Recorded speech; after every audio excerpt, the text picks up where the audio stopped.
మందం కొద్దిగా నీడలా ఉంటుంది. ఇవి ఉన్నాయి కదా మళ్ళీ దీన్ని కూడా కప్పేస్తుంది అప్పుడు అప్పుడు అట్లానే అయింది, సగం మడి సగం ఉండే కాలబెట్టేసారు దాని మీద దాన్ని వేస్తేనే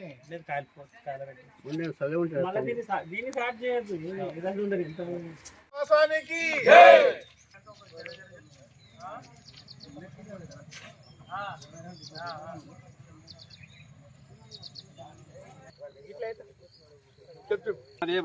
ఒక విషయం కార్యక్రమానికి వచ్చిన వారందరికీ కూడా శుభాకాంక్షలు తెలియజేస్తున్నాను. ఈ యొక్క కార్యక్రమము షడ్బ్రహ్మ శ్రీ 108 శ్రీ శ్రీ శ్రీ శివయోగి శివాచార్య మహాస్వామి వారి 31వ జన్మదినోత్సవ వేడుకలు పురస్కరించుకొని పరాభవ నమ్మ సంవత్సరము చైత్ర శుద్ధ తదియ 22/3/2026 ఆదివారం రోజు ఇక్కడ జరుగుతున్నవి. ఈ యొక్క జన్మదిన కార్యక్రమము సాయంత్రం 5 గంటలకు తదుపరి మహాసభ ఉంటుంది. ఈ యొక్క కార్యక్రమానికి అందరూ కూడా తన మన ధనములతో సహకరించుకుంటూ అందరూ కూడా ఈ యొక్క అప్పగారి ఆశీస్సులు తీసుకొని ప్రతి ఈ యొక్క కులానికి సంబంధం లేదు, అందరూ కూడా హిందూ మతస్థులు అందరూ కూడా ఇక్కడికి వచ్చి ఈ యొక్క కోటిలింగేశ్వర స్వామి దర్శించుకొని ఈ యొక్క అప్పగారి ఆశీస్సులు తీసుకొని ఈ యొక్క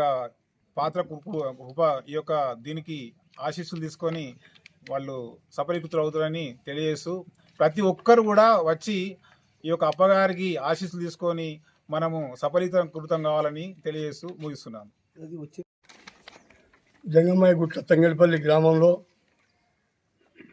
శ్రీ గురువు గంగాధర స్వామి మహాస్వామి వారి ఆశ్రమంలో మరి మన శ్రీ శ్రీ శ్రీ శివయోగి శివాచార్య స్వాముల వారి 31వ జన్మదినోత్సవము 22/3/26 ఆదివారం రోజు సాయంత్రం 5 గంటలకు మరి స్వాముల వారి దర్శనము, మరి పెద్దల ఆశీస్సులు ఉంటాయి కనుక ప్రతి ఒక్కరూ మన ధనంతోటి మన హిందూ ధర్మం కాపాడేటటువంటి మహాస్వాముల వారి దర్శనం చేసుకోవాలి. ఎందుకంటే మన హిందూ ధర్మం ఏదైతే ఉందో దానికి వారు ప్రతిరూపంగా మనం ఏ విధంగా అయితే నడుచుకోవాలి, ఎవరు ఏ విధంగా ఉండాలి, ప్రతి ఒక్కరూ ప్రతి స్వాముల వారి ఆశీస్సులు పొందాలి. తప్పకుండా మీరు అందరూ బాగుంటారు, ప్రతి గ్రామం బాగుంటుంది, ప్రతి ఊరు బాగుంటుందని చెప్పి వారి సందేశం వినవాలి.